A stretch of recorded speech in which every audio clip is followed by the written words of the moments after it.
Ted gets a TV series as Loki premieres on Disney+.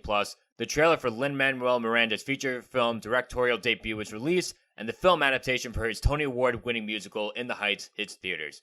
I'm Joe Acierno. And I'm Darius Delsoin. This is Cinema Unchained.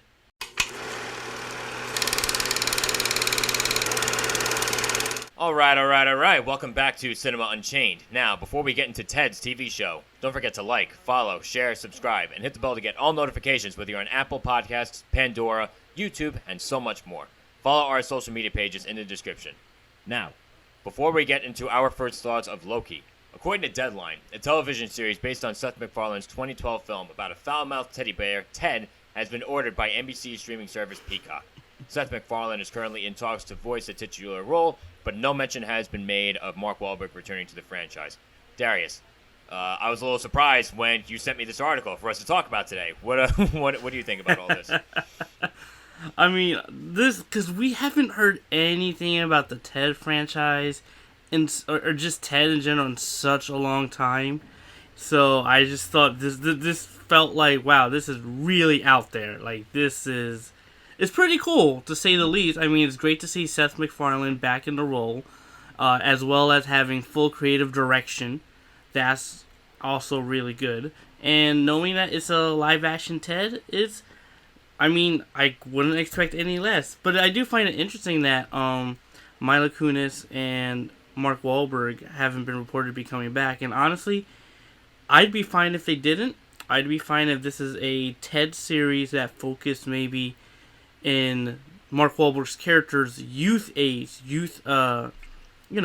and everything, when he was like a kid, and maybe seeing the adventures of Ted and him, really young. That would be interesting. So, I mean, it's pretty cool to see Ted coming back, to be honest. And surprisingly on Peacock, which is a streaming service I didn't expect Ted to be on, but nonetheless, it's Ted coming back, and I'm pretty excited about it. Same here, because, like I said, this is definitely a weird bit of news, but it's not a bad bit of news by any stretch of the imagination. This is another thing I didn't expect to get a TV show, but upon reading this, I realized, there are honestly, a lot of different directions they can go on this. I just see, a lot of fun being had with this particular concept, and I just feel like it has a lot of potential overall. Now, the only thing I will say is that this show will only work as long as it keeps the original film's dark, off-color sense of humor.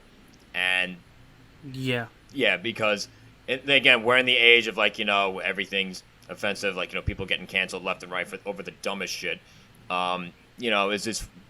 Is this show gonna kowtow to that sort of mentality? I certainly hope not, and I would be surprised if it did, because again, given the kind of work that Seth MacFarlane does, this is a guy who did Family Guy. That's obviously, that show is very politically incorrect. So it's obvious that Seth MacFarlane really doesn't give a fuck. But again, there's always that threat out there as far as bowing down to the whiners and the keyboard killers and stuff like that on Twitter. So, I'm very excited to see where the show goes, and it's only going to work, again, if it keeps up the original spirit of the film. But, again, I'm really excited, and I'm hoping that Seth MacFarlane is the one that has, chief creative control. Is it him or whatnot? I think I'm assuming he does. He does. Okay, well, then, Which is also great. Yeah, no, and if that's the case, then, I'm very confident in the direction that the show is going to go. And I'm just curious, do you guys think it's a good idea for Ted to get his own TV show? I think we obviously think that it is. Leave your thoughts in the comment section below. So, moving forward, after the events of Avengers Endgame, Loki uses the Tesseract he stole from the Avengers to create an alternate timeline. Now, obviously, we're talking about Loki, because I forgot to say it before I gave a little synopsis just now. Darius, what were your first impressions of the Loki TV show that premiered on Disney Plus this past week? I'm mixed. If not, I didn't really like it all that much, to be honest. Really? Elaborate on that a bit more. Yeah, because, here's the thing. I like the idea. I'm a huge comic nerd. I love the multiverse. I love different versions of characters. I like the idea of a Loki versus Loki is what they're alluding to in the season premiere. Um, but just I feel that when they said there's a certain line that they said that made me really that irked me because it felt like the MCU almost, I think certain actions sort of diluted it's like their impact has been diluted off of what this one person said. And I don't want to go into spoilers or too much spoilers about it, but just there were some things. One of the characters said that made me be like, okay, I'm not a fan of this at all. Like, I just don't like it. It felt very certain elements felt very tacked on. Loki felt like he was in and out of himself at certain occasions, and this is supposed to be the Loki at from the first Avengers film, you know, and so it's just I don't know. I'm a bit mixed. That's why I don't know how I feel about Loki so far. I like some of the certain darker tones they're going with it. I like the idea of the TVA. I just don't like how it's executed so far. Again, I'm hoping they go into more detail over the course of the series. I'm still going to watch it no matter what, but just like right now, I'm a bit torn, to be honest. I'm intrigued at this point.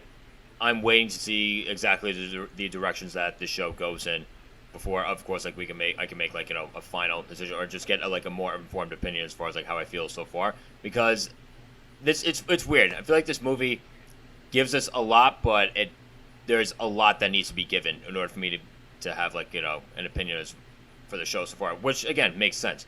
Only the first episode has come out so far, and so far again, Tom Hiddleston is of course terrific as Loki, and I am excited to see where he and the series take this character, because he's obviously among the better Marvel Cinematic Universe villains, and at this point too, we kind of see a little bit of an emotional vulnerability in Loki that we haven't seen before. Again, without giving too many details. And I did like the idea of the timekeepers being brought in. I just think, like, you know, like what they're trying to do as far as that is interesting. But now I'm curious, when it comes to like certain things that you didn't like or that you felt like are being alluded to, do you not like them just because, like, you know, from like a comic book perspective, or from, like, you know, a storytelling perspective for like a movie or a TV show? From a storytelling perspective, because it's like you're telling me now that almost everything, like, do you want me to talk about like what they said, or should I just leave it spoiler free right now? Let's just leave it spoiler free. Yeah, like, to me it just felt that certain actions in the MCU just feel like not as impactful as they should be, because of what has been established in Loki episode 1. And that's where it kind of ticked me off, because I was just like, this is really ridiculous. And I'm not saying I don't care about Loki. No, I'm fine. Like, Loki as a character and what they're doing, I'm actually fine with that. That I like. It's the surrounding elements, how different it is from the established that has already been established, and how Endgame looked at it.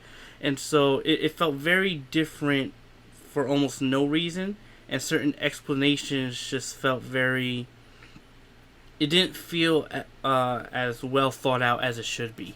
Mm-hmm.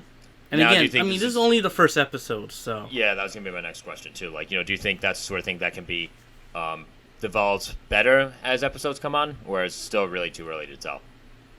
I think it's too early to tell. I'm hoping so, but again, the first episode really made a strong statement on this is what it is.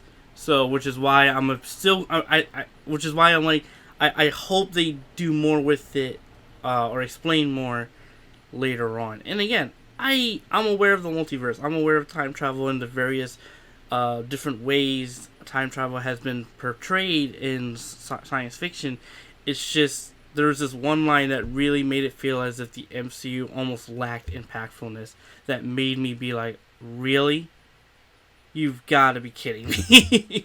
And to a certain degree, I actually agreed with what points Loki made. That made me like, this episode right now is kind of irking me. So I'm hoping it gets better over time, but just right now I'm a bit torn. Yeah. I can definitely understand that. Like I said, I'm intrigued. I didn't get that wow factor yet, and that's something I've noticed with like the other Marvel Cinematic Universe shows, Falcon and Winter Soldier and WandaVision. Like again, I was always intrigued, but like I wasn't blown away, so I'm waiting to see where this goes. I think it has potential to go in an interesting direction, especially given the fact that it is Loki. But again, we'll just have to see, because I remember feeling that way with WandaVision, and I ended up being very disappointed towards the end. But I remember feeling the same way with Falcon and Winter Soldier, and I'm like, oh wow, this actually ended off pretty well. So, in terms of the payoff, more in my opinion, the MCU seems to be like, 1 for 2 in terms of TV series so far. So we'll just have to wait and see what happens. I mean, we get a new episode every Wednesday, so every Wednesday we'll find out a little bit more. And so now, just out of curiosity, what have your first impressions, to all you guys that are still listening, what have your first impressions been of Loki? You know what to do with those thoughts. You put them in the comment section below. Now, before we get into the trailer for Tick Tick Boom, don't forget to like, follow, share, subscribe, and hit the bell to get all notifications, whether you're on Spotify, iHeartRadio, Podchaser, and more. Follow our social media pages in the description.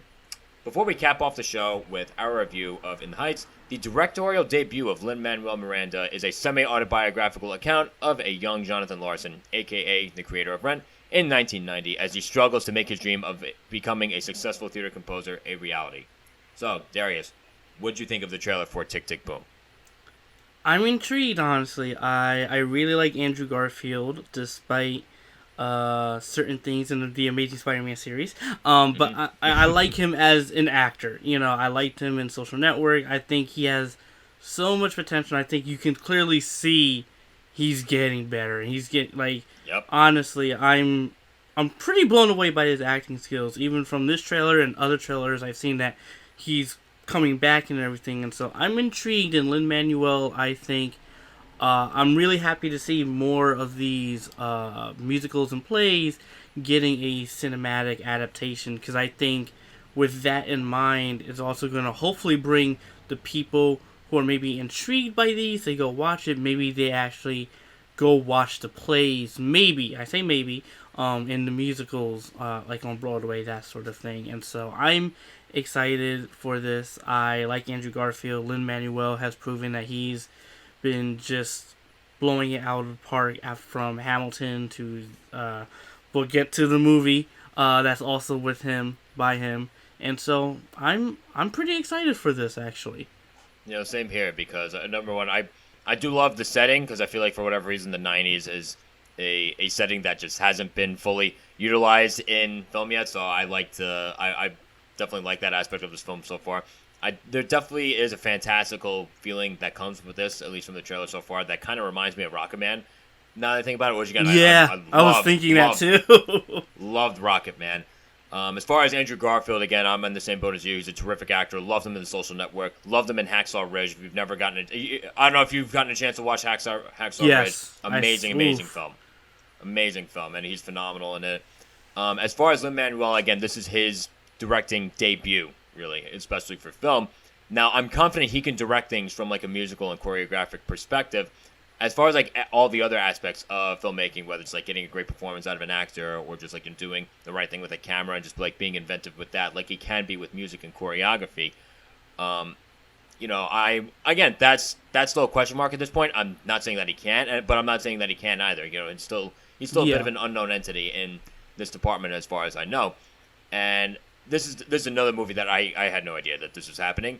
So this is a pleasant surprise. Once I got the alert that this trailer had been released, or because again, this is my alert that this movie is actually happening. So it definitely has. I think so far that this definitely has a lot of potential. It has a lot it has a lot of potential to just like get so many things right, whether it's a story and just like navigating this early or to midlife crisis that this character seems to be having, to just like navigating like all these love and relationships in against the backdrop of New York City in the 90s. I'm very much looking forward to this. Now, this goes on Netflix, and it goes into theaters in the fall. Now, there is no specified release date for that yet. You're seeing it. That was going to be my next question. Are you going to see it on Netflix or in the theaters? I'm seeing this on Netflix. Gotcha. Okay, I love the theater, but there's times when it's like, maybe this is the movie I'll see at home, in on the streaming service. So Yeah, like I don't know, it's weird. Like when, depending on the scope and scale of the movie, I guess it's like the kind of movie that, you know, there are certain things I feel like have to be seen in the theater, and I feel like this will end up being one of them. Again, I could be totally wrong. Maybe I'll just end up feeling lazy and just like see it on Netflix. But I would like to see it in theaters if possible. So yeah, I mean, my mind may change, but at the moment, right now, I'm probably like, I'll probably just see it on Netflix. So yeah. All right. So again, all you guys, same question. Thoughts on Tick Tick Boom? You have to have them. There's no way you don't, unless you haven't seen the trailer. Leave your thoughts in that comment section there below. And now to cap off the show, the film adaptation of the Tony Award-winning musical In the Heights follows the days in the lives of several intersecting residents of the Washington Heights, New York neighborhood during a heat wave. Darius, you have to have thoughts. We've been looking forward to this one for a while. I have. I like plays. I like musicals. It's that sort of thing where it's like if someone mentioned it to me and they just happen to have an extra ticket, I'll be like, sure. My mom, she brought me to more plays over over some years when I was a bit younger, and I thoroughly enjoyed them. I like music, so In the Heights seemed pretty up my alley. It was in New York. That has a place in my heart. So, but yeah, just when I saw this, oh my God. And another selling point for me was John M. Chu. He's done Crazy Rich Asians. He's done a few of the Step Up movies. And he, yet again, nailed it in this one for me, in my opinion. I thought this movie was absolutely amazing. This is a musical play adaptation, so if people don't really like that type of thing, you may or may not like this. But this is very much this is for sure. Oh yeah, this is a musical. This is a musical, definitely, for sure, and not just because of the music and everything, but just how it's sort of organized as well, where they take those breaks, how you cause to me, I'm like, oh, this is probably where maybe an act break will come into play, that sort of thing. But yeah, In the Heights, I thoroughly enjoyed it. It was great to see Jimmy Smith back, like Senator Bail Organa from Star Wars. Great to see him back in this, and Dexter, and Corey Hawking. Got to give it to my man from Straight Outta Compton, Dr. Dre. He played Dr. Dre, young Dr. Dre in that film. Yep. I did not expect him to be this good as well. Again, almost all the cast and actors, I thoroughly enjoyed them. This movie brought a tear to my eye, physically as well, because let's just say I cried for about 5 minutes straight. But yeah, this not getting soft on me, are you, Darius? But yeah, this movie, honestly, I really enjoyed it. Music was punchy, iconic, powerful. Messaging, absolutely there. Community, I absolutely adore this movie. However, I do think there are certain... And again, this is why it's like this is clearly a musical and not really a film per se, because there are some narrative threads I do feel aren't closed or is shifted too quickly to certain dramatic areas that they're trying to go back to or reinforce, and I don't think it was as fluid or as organic as it should be. But again, this is clearly a musical and a play at first, and so with that in mind, I thoroughly enjoyed it. And even as a film, adaptation-wise, I still enjoyed it. I do have issues as far as how it was structured a bit and how it didn't feel as organic as it should be. But again, I still enjoyed it nonetheless. Same here. I'm in a very similar boat to you, as you. The thing that stands out the most to me about this film is the film's energy. The film moves very, very well, has a very kinetic pace, and that has to be in large part thanks to the direction, terrific direction, thanks to John M. Chu, because there's just one great scene after another, Pretty much. Yeah, exactly. One great scene after another, and I think the film's energy benefits a lot from the editing. The editing in this film is amazing. Again, from scene to scene, even within the scenes, just the cuts back and forth, it all feels very smooth. Then it feels like a lot's going on, but it never feels overwhelming. It always feels like it's put together very, very smoothly. There's like I said, there's a rhythm to it. And that's this where movie is a rhythm. Yeah, exactly. This movie is one giant 2 hour and 23-minute rhythm. Film is very funny. It has a lot of heart, a lot of heartstring moments for sure. This film has a pretty large cast too, and it seems to be a lot of unknowns. Not necessarily like grade A celebrities or anything like that, but that obviously doesn't matter. Like they all bring their A game for sure. And one of the things that I really liked again was the characters. Because even though this is based on a play, so these aren't like original characters, one of the most important things in an adaptation is that the characters are adapted in the right way. And even though I never saw the stage musical, I'm going to assume that that's the case because, again, just from watching this movie alone, they gave the characters what they needed in order to be compelling. Like, all of them had a lot going for them. And at least to my knowledge, I remember feeling that anything felt like unnecessary or overstuffed. But from a character perspective, this film has a lot going for it. If it's one thing I did notice, there are definitely certain political topics and messaging that this film is just a bit preachy about, depending on what your views are in terms of immigration and that sort of thing. Again, I'm not trying to put my own. I'm definitely not revealing my own views as far as that, because again, that's not what I'm here to do. But depending on how, again, if just talking to a prospective audience member, if you have certain views as far as immigration, this movie may or may not appeal to you. Just putting that out there, you can do the rest of the math on your own. But that being said, that particular preachiness is only maybe 5 minutes out of the entire movie. This movie's 2 hours and 23 minutes long. It's certainly not enough to tank this movie by any stretch of the imagination. Yeah, I mean, even with that in mind, just you get a sense of almost where all of these characters are coming from in their perspectives, and so I even liked even how one of the characters was battling another character's perspective on certain things. And I thoroughly enjoyed that because it's this is what should happen, these open conversations, and I thoroughly enjoy that. And just seeing how everyone operates on a mental level and how everyone is different and individualized to the fullest, and just seeing how they all have dreams, what they inspire to do, and maybe sometimes it doesn't work, but you know what? That's all right, because here the now. That's life too. It's so beautifully well crafted, and this is where I'm even looking at Tick Tick Boom and Lin-Manuel again. He's attached to In the Heights. And he's attached to Tick Tick Boom. I think even though Tick Tick Boom might be his first directorial debut, him seeing how John M. Chu did that, seeing Hamilton, I think Tick Tick Boom can be another step up from In the Heights. That's just me personally, just from seeing this track record so far.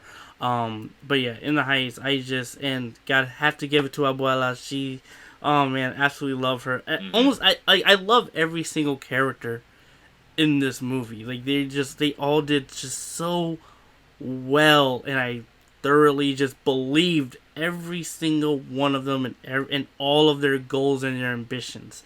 And I'm just blown away. This movie made New York look sexy. I'm just saying. Yeah, definitely from a filmmaking perspective, especially from a character perspective, a musical perspective too. This movie definitely has a lot going for it. There's a very well done movie. Now again, I've never gotten around to seeing Crazy Rich Asians. Darius, would you say as far as the films with John M. Chu, was this one better than Crazy Rich Asians or the other way around? Oh man, I mean, In the Heights is a musical, and Crazy Rich Asians is it's a film, and they're very different as far as enjoyment wise. I think In the Heights only slightly more because of the music, because it's a musical, and I like how everything just had energy.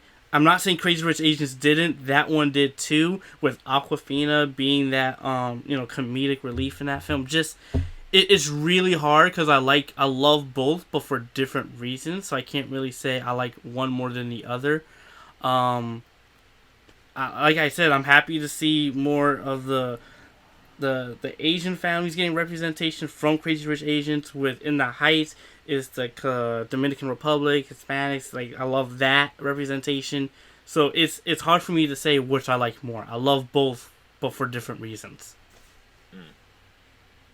Yeah, I mean, I only have to go with this one because again, I haven't seen Crazy Rich Asians yet, so this is the only one I have. But again, another thing I'm gonna say too, this movie is in both theaters and on HBO Max. Darius, I don't know which one you saw it with, but like this is definitely the kind of movie that I think you should see in theaters. And it's funny, I was talking to my friend a while, like right after I saw the movie too, and I said like, oh, this is the sort of thing that you should see in theaters. And she's like, but like you always say that, and even though that may be the case. This one in particular, because again, I just feel like this one has a bigger scale and scope that demands to be seen in theaters, especially when it comes to the setting, through everything going on, through like the music and like the sound that would just explode off like a big movie theater sound system. I think this is definitely a movie that should very much be seen in theaters. Yeah, I think it being a musical helps with that, and not only that, but how people typically film choreography and dance choreography has always been wide and big. You can see it in the Step Up franchise, and in the Heights very much follow that and made it even bigger. You can see certain play elements are definitely integrated into the film, which I thought was just majestic, and I'm just like, wow, how do they do this? Like, I need to see behind the scenes off of this one thing, but like I said, like this was just it's like a musical put on the big screen, but really meant for an IMAX screening, sort of. And it just blew me away with all the colors and the energy, the music, everything. I adore this movie. I think everyone should see this, honestly. Yeah, same here. This is a movie that has, and again, going back to what you were saying about like seeing behind the scenes, making this film. That's something I definitely love to watch as well, because it's definitely the kind of movie that has a lot of moving parts going on in terms of like the filmmaking and storytelling process. And again, I got to give props to director John M. Chu. Again, he's the director. The buck stops with him. And he nailed it. He absolutely nailed it on every perspective of, again, the filmmaking process. So honestly, props to him. And again, for all you guys that are listening, you have to. This is the kind of movie that I think a lot of people are going to be talking about, and I'm sure that you guys are going to be among them. What did you think of In the Heights? And whatever it is that you have to say, you know what you have to do. You have to leave them in that comment section there below. And just like that, episode 19 has come and gone. Don't forget to like, follow, share, subscribe, and hit the bell to get all notifications, whether you're on Google Podcasts, Listen Notes, Stitcher, and more. Follow our social media pages in the description below.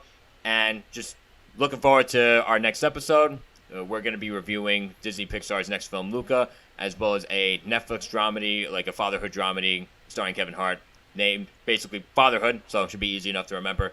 Look forward to those reviews, and until next time, this has been Cinema Unchained.